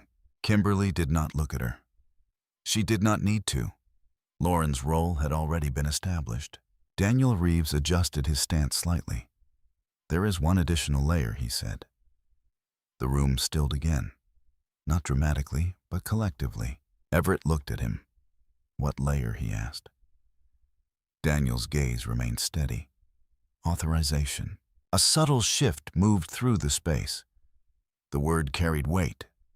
Not emotional weight, structural weight. Marcus Whitaker stepped forward for the first time. His presence, though understated, immediately altered the room's perception. As general manager of the Whitmore Grand, he represented the operational authority of the space. Access to these records was granted through internal audit protocol, Marcus said. His voice was measured, professional, fully compliant with ownership directives. Everett turned toward him. "What ownership directives?" he asked. The question came faster now, less controlled. Marcus did not answer immediately. He glanced briefly toward Kimberly, not for instruction, for alignment. Kimberly held his gaze for a fraction of a second. Then she gave the smallest acknowledgement, barely visible, but enough. Marcus turned back to Everett. The directives authorized a full internal review of reservation activity and associated records, he said. He paused, then added, "by the ownership authority of the property." The room shifted again, more noticeably now, not through sound, through understanding. Everett's expression changed, not fully, not completely, but enough to reveal the fracture beneath it. "What are you saying?" he asked. Kimberly took a single step forward, not toward the stage, not toward Everett, into clarity. Her voice when she spoke did not rise. It did not demand attention. It held it. "The hotel," she said, "is not external to this conversation." A pause, measured, precise. It is part of it. The words settled into the room, not as revelation, as alignment. Everett stared at her. For the first time that evening, without certainty, Kimberly did not continue. She did not explain further, not yet, because the structure was still unfolding, layer by layer. Around them, the room had fully transitioned. No longer social, no longer passive. It had become witness. And Everett Hayes, who had entered the night believing he controlled the narrative, now stood inside a structure he did not understand. One that had recorded him. One that had aligned against him. One that was not yet finished revealing itself. Kimberly remained steady, unmoved, not escalating, not retreating, because this was not about force. It never had been. It was about sequence, and the sequence was still moving forward. The word lingered longer than anything else that had been said. Ownership. It did not echo. It settled. Not loudly, not dramatically, but with a weight that shifted the entire structure of the room. Conversations that had once flowed freely now remained suspended, as if even a whisper might disturb the alignment that was forming. Everett Hayes did not speak immediately. For the first time that evening, he hesitated without recovering quickly. His gaze remained fixed on Kimberly, searching not just for explanation, but for something more basic, understanding. "What does that mean?" he asked finally. The question was quieter now, stripped of performance. Kimberly held his gaze. She did not rush to answer, because the meaning was not something she intended to deliver all at once. It had to unfold, correctly. Eleanor Whitmore stepped into the room without announcement. Her presence did not demand attention, but it commanded recognition. Those who knew the Whitmore name understood its weight immediately. Those who didn't still felt the shift it created. She moved with quiet authority, her posture straight, her expression composed. Marcus Whitaker stepped slightly aside as she approached, not in deference, but in acknowledgement. The structure was aligning. Eleanor stopped just within the main floor, not taking the stage. but placing herself in clear view of both Everett and Kimberly. Her eyes moved briefly to Kimberly, a silent confirmation, then to Everett. "Mr. Hayes," she said. Her tone was calm, measured, but unmistakably formal. Everett straightened slightly, instinctively responding to the authority in her voice. "Yes," he replied. Eleanor did not raise her voice. She did not dramatize what she was about to say. "The Whitmore Grand Hotel operates under a holding structure," she began. "Its ownership is not publicly disclosed in standard filings." A pause. Not for effect, for clarity.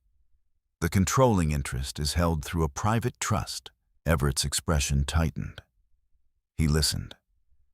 Because now, for the first time, the structure was being described in terms he understood. Eleanor continued. "That trust has maintained consistent ownership of the property for several years." Another pause. "Then precisely, the current primary beneficiary and controlling authority of that trust." Her gaze shifted. Not dramatically, just enough. "Is Kimberly Hayes." The room did not react immediately. There was no gasp, no sudden movement, only a deeper stillness, because the information did not arrive as shock. It arrived as alignment. Everett did not move. His body remained still, but the shift within him was immediate. Not disbelief, not denial, recognition. The kind that comes when a structure suddenly becomes visible after being hidden in plain sight. Kimberly did not look away. She did not soften the moment. She did not intensify it. She allowed it to exist exactly as it was. Eleanor continued, her voice unchanged. "All operational directives, including audit authorizations, are executed under that authority." She did not elaborate. She did not need to. The implication was complete. Everett's gaze moved rapidly now. From Eleanor, to Marcus, to Daniel, to Olivia, and finally, back to Kimberly. "You're saying—" he began, then stopped, because the sentence did not need to be completed. It was already understood. Kimberly spoke. "The hotel," she said, her voice steady, "has always been under my control. No emphasis, no emotion, only fact." Everett took a step back. A small one, but visible, because it was not a strategic movement. It was reflex. The room absorbed it, not as spectacle, as confirmation. Lauren Bishop lowered her gaze. Not in shame, not entirely, but in recalibration. The environment she had navigated with confidence now revealed itself differently. The access she believed she had, the space she thought she understood, had never been hers. Everett exhaled slowly. "This," he said, searching for language that would restore structure. "This is irrelevant to, it is directly relevant." Daniel Reeves said, his voice calm but definitive. He stepped forward slightly, not to confront, but to clarify. The actions documented occurred within a property under Kimberly Hayes' ownership. Another pause. Using financial channels that intersect with shared assets. The distinction sharpened the situation, from personal to structural, from private to documented. Everett's posture shifted again, less anchored, less certain. "You're trying to turn this into something it's not," he said. The words came faster now, less controlled. Kimberly did not respond immediately. She allowed the statement to exist.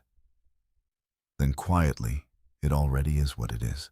The simplicity of the response removed any remaining space for reinterpretation. Olivia Grant spoke again, her tone unchanged. "The financial records indicate repeated use of funds aligned with your professional accounts," she said. "The expenditures were not isolated." A pause. "They formed a pattern," Marcus Whitaker added. From where he stood, all associated activity was recorded within the hotel's internal systems. His voice remained neutral. Nothing was concealed within operational parameters. Everett looked at him sharply. "You're saying this was being tracked?" he asked. Marcus met his gaze. "I'm saying it was recorded." Another distinction. Precise, unavoidable. Eleanor Whitmore remained still. She did not speak again. Her role had been fulfilled. The structure had been revealed. The room held. No one moved to interrupt. No one attempted to diffuse. Because there was nothing to diffuse. There was only alignment. Everett's gaze returned to Kimberly. For the first time, without position, without control, without narrative. "You knew," he said. The words were not a question. Kimberly met his eyes. Yes. No elaboration, no explanation. "How long?" he asked. Kimberly did not look away. "Long enough," she said. The answer did not satisfy. It did not clarify. But it did not need to, because the timeline had already been documented. Everett's hand tightened slightly around the microphone, then loosened, because it no longer served him. The room remained silent, not expectant, not reactive, complete. Kimberly stood where she had always been, still, composed, unmoved, not victorious, not vengeful, simply present in the truth that had now fully aligned around her. And Everett Hayes, who had entered the night believing that he understood the structure of everything around him, now stood within a reality he had never once considered, not because it had been hidden, but because he had never looked closely enough to see it. No one rushed to fill the silence. It remained where it was settled over the room, like something intentional, something necessary. What had been revealed did not require reaction. It required recognition.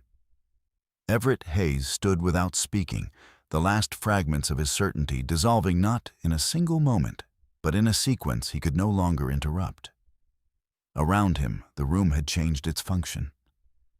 It was no longer a space for presentation. It had become a space for consequence. Daniel Reeves shifted his weight slightly, not to take control, but to maintain structure.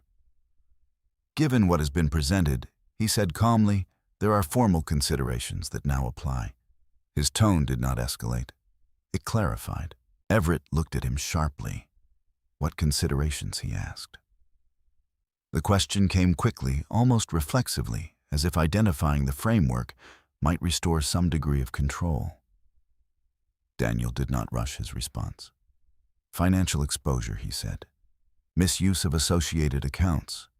Potential breach of fiduciary responsibility." Each phrase was deliberate, each one placed within a legal structure that did not rely on interpretation. A subtle shift moved through the audience again, not confusion, understanding. Olivia Grant spoke next, her voice steady. "The financial patterns indicate repeated transactions that cannot be categorized as business-related expenses," she said. "They align with personal use." A pause. "And they intersect with accounts that are not solely under your control." The distinction mattered. Not just morally, legally. Everett exhaled sharply. "This is being exaggerated," he said. "You're framing normal activity as something else." But even as he spoke, the words lacked the foundation they once carried, because the room had already seen the alignment. Kimberly Hayes remained still. Her presence had not shifted. She did not reinforce Daniel's statements. She did not expand Olivia's analysis. She allowed the structure to stand on its own. Across the room, Lauren Bishop took a small step back, not visibly dramatic, but enough to create distance. From Everett, from the center. Her phone was no longer in her hand. She had already read everything she needed to read. Her gaze moved briefly toward the exit, then back. Not yet. Marcus Whitaker stepped forward just enough to be heard clearly. From an operational standpoint, he said all activity within the property was conducted under standard guest protocols. He paused. However, internal records confirm that access to private rooms was not associated with registered business functions. Another layer, precise, neutral. Everett's attention moved rapidly again. Marcus, Olivia, Daniel, Kimberly. The alignment was no longer subtle. It was complete. "This is a private matter," Everett said, his voice tightening. "It doesn't belong here." Kimberly looked at him. For a moment, she did not respond. Then quietly, it happened here. The words landed without force, but they settled deeper than anything else that had been said. Daniel Reeves continued. The location is relevant, he said, as are the financial structures connected to it. He did not raise his voice. He did not need to. The documentation establishes a direct link between personal activity and shared financial frameworks. Everett's jaw tightened. You're trying to turn this into a legal issue, he said. Daniel held his gaze. It already is one. Silence, not empty, final. Olivia Grant added, her tone unchanged. The pattern is not isolated. It is repeated, consistent, and fully documented. A pause. There is no variance that would support an alternative interpretation. Everett looked at Kimberly again. For the first time, there was no attempt to control the narrative in his expression. Only the absence of it.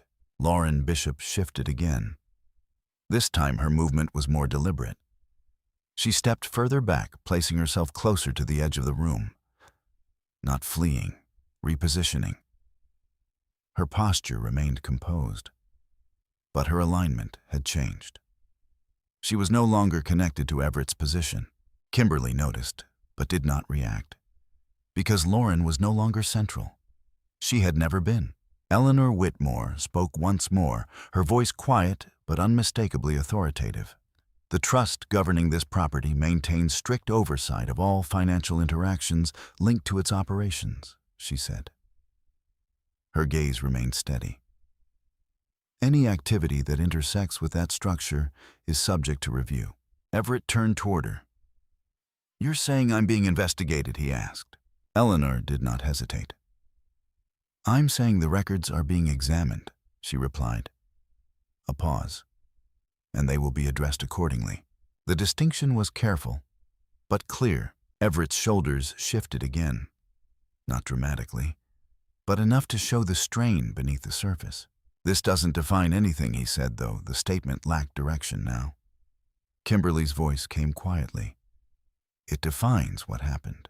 No accusation, no judgment, just fact. The room remained still. No one moved to defend him. No one stepped forward to challenge her, because there was nothing left to challenge.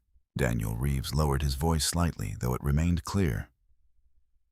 There are formal processes that will follow, he said. Those can be handled privately. Another pause. But the documentation stands. Everett said nothing. Because for the first time, there was nothing left for him to say that would change the structure in front of him. Kimberly stood steady, her posture unchanged, her expression calm. She had not raised her voice once. She had not argued. She had not reacted. And yet, everything had shifted. Around them, the room began to adjust again. Not back to what it had been. Forward, into something else. Guests exchanged quiet glances. Phones were lowered. Conversations did not resume. But the atmosphere changed, from observation to understanding. Lauren Bishop turned toward the exit. This time, she did not stop. Her steps were measured, controlled. She did not look back. Everett saw her go, but did not call out. Because he understood, even in that moment, that whatever connection had existed was no longer relevant. Kimberly remained where she was. She did not follow. She did not acknowledge it, because the moment had already passed beyond that.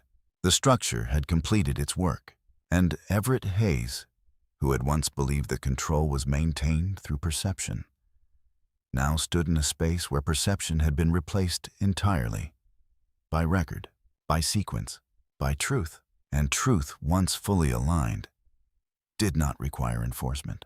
It simply remained. The room did not return to what it had been. It did not dissolve into noise or polite recovery. It settled into a quieter configuration, one that no longer required performance. Conversations did not resume in the same way. They became smaller, more contained, shaped by the awareness that something definitive had already occurred. Everett Hayes stood where he was no longer on the stage, no longer centered. The microphone remained in his hand, but he lowered it slowly, as if only now realizing it no longer served a purpose. Across from him, Kimberly Hayes had not moved. The distance between them had not changed. But its meaning had. Daniel Reeves stepped back, not retreating, concluding. Olivia Grant lowered her tablet. Marcus Whitaker returned to his position near the entrance. Eleanor Whitmore remained still for a moment longer, then turned slightly, her presence no longer needed to sustain the structure she had clarified. The system had completed its function. What remained was personal.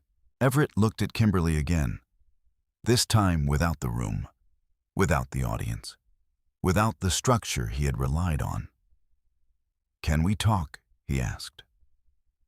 His voice was lower now, not performative, not controlled in the way it had been earlier, something closer to direct. Kimberly considered the question, not because she was uncertain, because she was precise. Then she nodded once. Yes, they did not leave the room entirely.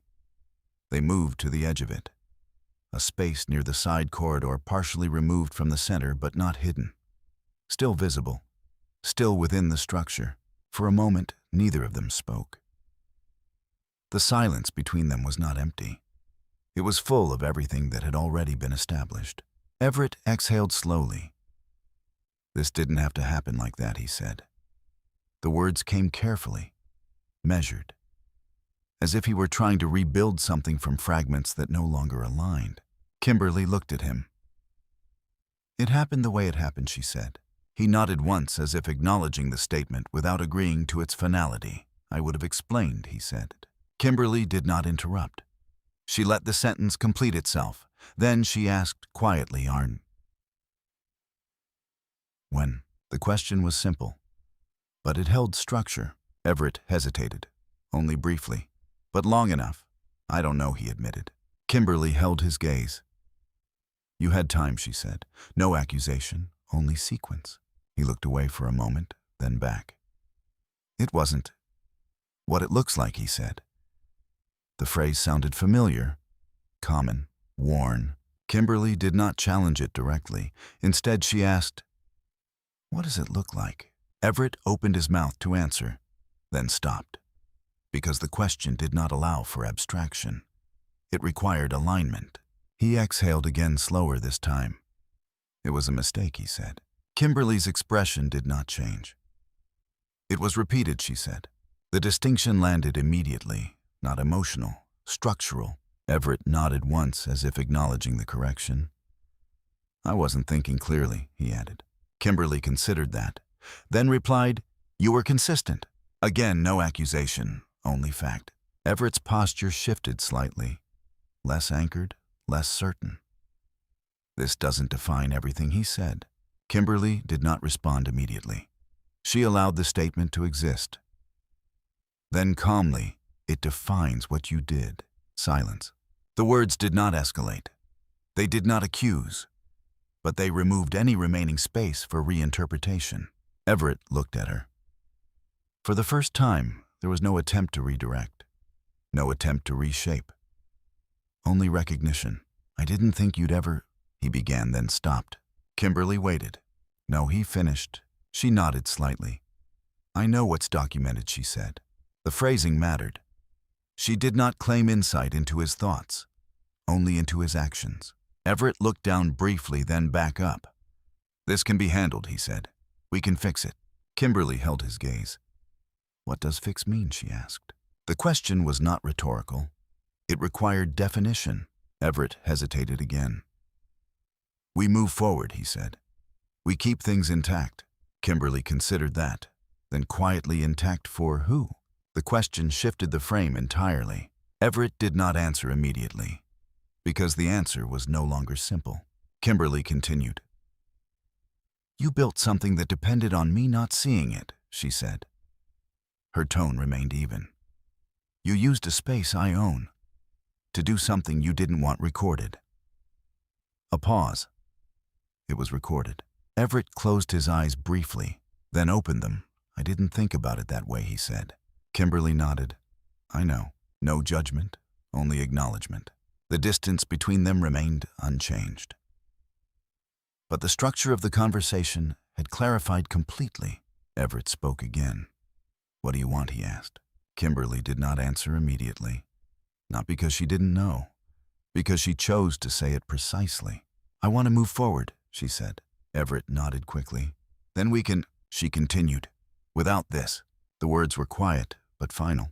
Everett stopped, because now the definition had been provided. You're ending this, he asked. Kimberly met his gaze. Yes. No hesitation, no escalation, no emotion added. Just conclusion. Everett exhaled slowly.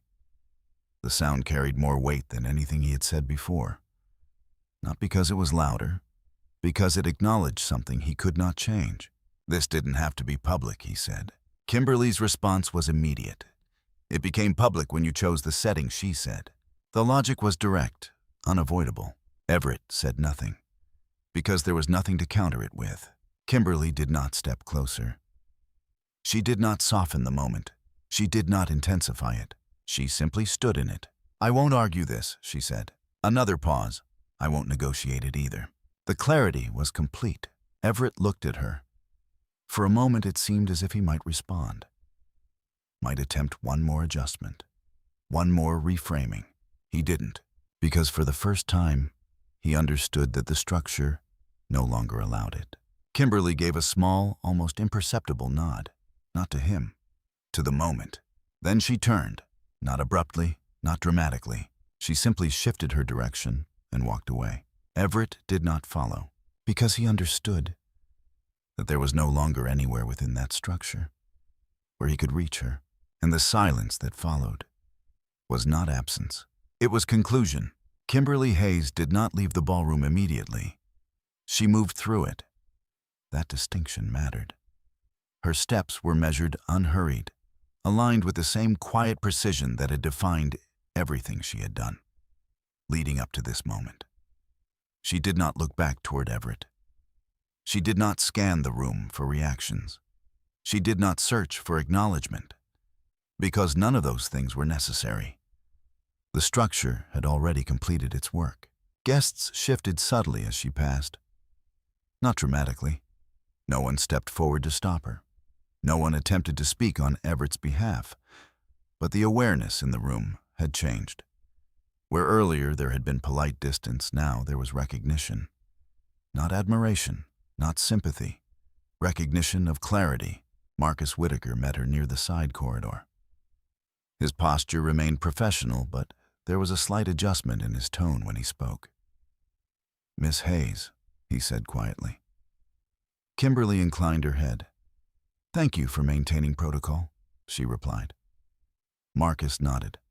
All systems remain secure, he said. There will be no internal disruptions. The phrasing was precise. No disruption. No spectacle beyond what had already occurred. Kimberly appreciated that. That's all I need, she said. Marcus stepped aside. The path forward remained clear. At the edge of the corridor, Daniel Reeves and Olivia Grant were waiting. Not blocking her path, not intercepting, positioned, ready. Daniel spoke first. We can initiate formal filings as early as Monday, he said. His voice was low, contained, aligned with the moment. No urgency required, unless you prefer otherwise. Kimberly considered the timing. Not emotionally, structurally. Monday is fine, she said. Full separation of financial structures, no overlap. Daniel nodded once. Understood. Olivia added quietly, I'll finalize the documentation tonight. Everything is already aligned. Kimberly met her gaze. Thank you. There was no further discussion, because nothing more needed to be said. Kimberly continued down the corridor. The sound of the ballroom softened behind her, not disappearing, but becoming distant, contained. She reached the elevator and pressed the call button. The wait was brief. The doors opened. She stepped inside. For the first time that evening, she was alone. Not surrounded by structure, not observed, not aligned with anyone else's movement. The elevator doors closed. The reflection in the mirrored panel showed the same composed figure she had carried through the entire night. No visible change, no outward shift, but internally, the structure had already moved. The elevator descended smoothly, each floor passing without interruption. No one entered, no one exited. The space remained hers. When the doors opened into the lobby, the atmosphere was quieter, less concentrated, more dispersed. Guests moved through in smaller numbers. Staff continued their routines. Nothing outwardly indicated what had just occurred upstairs. Kimberly walked toward the exit. Her pace remained steady, her posture unchanged. Outside, the night air was cool. The city continued as it always did, unaware, uninterrupted. A car was already waiting, arranged earlier, not as an escape, as continuation. The driver stepped forward, opening the door. "Good evening," he said. Kimberly nodded slightly. "Good evening." She entered the car. The door closed softly behind her. Inside, the space was quiet, contained, separate from the building she had just left. The car pulled away from the curb. Kimberly did not look back, not at the hotel, not at the entrance, not at anything behind her, because there was nothing there she needed to return to. Upstairs, the ballroom remained, but it no longer held her. Everett Hayes stood near the edge of the room, exactly where she had left him. The microphone was no longer in his hand. He had set it down at some point. He did not remember when. Around him, the room had begun to reorganize. Not back into celebration, into distance. Conversations resumed, but not with him at the center. People spoke in smaller groups, quieter tones, measured exchanges. No one approached him directly, not immediately. A few glances, a few nods, but no alignment. The absence was clear. Marcus Whitaker had returned to his position. Daniel Reeves and Olivia Grant had left the main floor. Eleanor Whitmore was no longer visible. The structure had withdrawn, and Everett was left standing within its absence. He looked toward the stage, then toward the entrance, then toward the space where Kimberly had been. There was no movement to follow. No action to take that would restore what had shifted. Because the shift was not situational, it was structural. Across the room, a conversation paused as Everett moved slightly, not out of respect, out of recalibration. He understood that, even without naming it, Lauren Bishop was gone. He had seen her leave. He had not followed, because in that moment, he understood that every connection he had relied on had been contingent, and contingency had just been removed. Everett remained where he was. For a moment longer, then he turned, not toward the stage, not toward the crowd, toward the exit. His steps were slower now, less certain. Not because he lacked direction, because the structure that had once supported his direction no longer existed. He reached the doors, paused briefly, then stepped outside. The night air met him without recognition, without adjustment. The city did not change for him. Behind him, the Whitmore Grand Hotel stood as it always had, stable, unmoved, because its foundation had never been his. And now, he knew it. Inside the car, Kimberly sat in silence. Not empty, not reflective in the way people often expected. She did not replay the evening. She did not revisit the words, because nothing that had happened required reinterpretation. It had been precise, complete. Her phone rested beside her, unlit. No messages were needed. No confirmations required. Everything that needed to be established had been established. The car moved steadily through the city, lights passing in quiet sequence. Kimberly looked forward, not at the road, at what came after it. Not defined yet, not fully structured, but hers, entirely hers. And for the first time in a long time, there was no need to observe. No need to record. No need to wait. Only to continue. The morning after did not arrive with resolution. It arrived with clarity. The city moved as it always did. Traffic resumed its steady rhythm. Offices opened. Conversations began, that had nothing to do with what had unfolded the night before. The Whitmore Grand Hotel continued operating, without interruption, its systems intact, its structure unchanged. Kimberly Hayes did not return there. Not immediately. She did not need to. Her house in Westchester felt different when she stepped inside. Not because anything had changed physically, because something had ended. The quiet remained, but it was no longer filled with observation. It was no longer a space where she listened for patterns, tracked inconsistencies, or measured time against absence. It was simply quiet.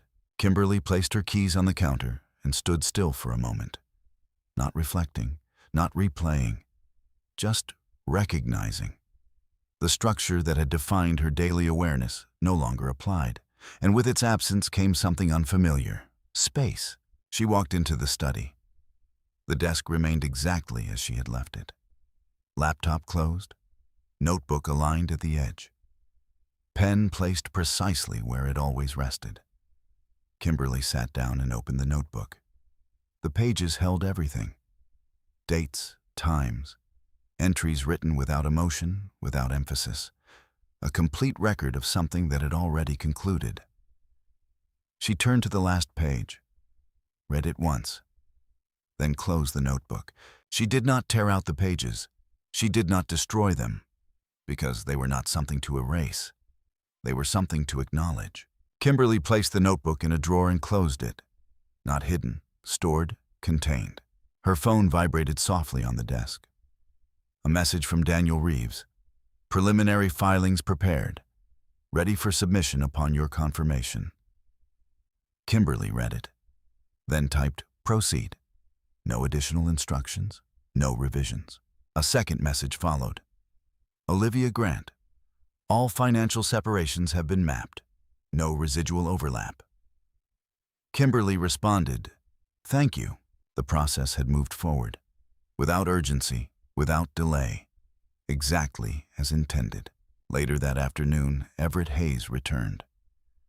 He entered the house without calling out, without announcing himself, the same way he had the night before. But the structure was different now.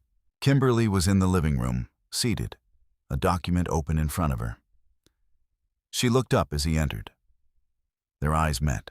There was no tension, no visible strain, only recognition. Everett stood near the doorway for a moment, as if unsure how to position himself within a space that no longer held the same alignment. "It's done," he said. His voice was quieter, less defined. Kimberly nodded slightly. "Yes." He stepped further into the room, not approaching her directly, but closing some of the distance. "I spoke with my attorney," he said. "He'll coordinate with Daniel." Kimberly acknowledged the statement. Good. There was a pause. Not uncomfortable, just present. Everett looked at her. "This doesn't have to become more complicated," he said. Kimberly considered the words, then replied, "It doesn't need to be." Another pause. "I didn't expect—" He began, then stopped. Kimberly did not complete the sentence for him. "This outcome," he finished. She nodded once. Neither did I. The honesty in the statement did not create connection. It created closure. Everett exhaled slowly. "I'm not going to contest anything," he said.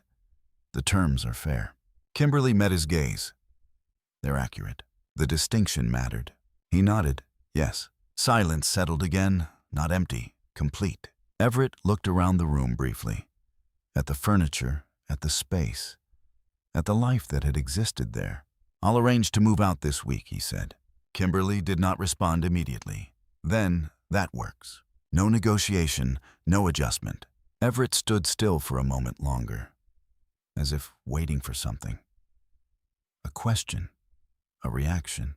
None came, because there was nothing left to exchange. He nodded once, then turned. His steps toward the door were steady, not rushed, not hesitant. He did not look back. The door closed behind him. The house returned to silence. Kimberly remained where she was, her posture unchanged, her expression calm. She did not move immediately. She allowed the moment to settle, not as loss, not as victory, as completion. After a while, she stood. walked back to the study, opened her laptop. Not to review the past, to begin something new. A document appeared on the screen, not legal, not structural, personal. She typed a few lines, then paused, not searching for words, allowing them to form without pressure. Outside, the light shifted slowly as the day moved forward. Inside, the space remained steady. Kimberly closed the document, not finished, but started. She stood and walked to the window, looked out, not at anything specific, just forward.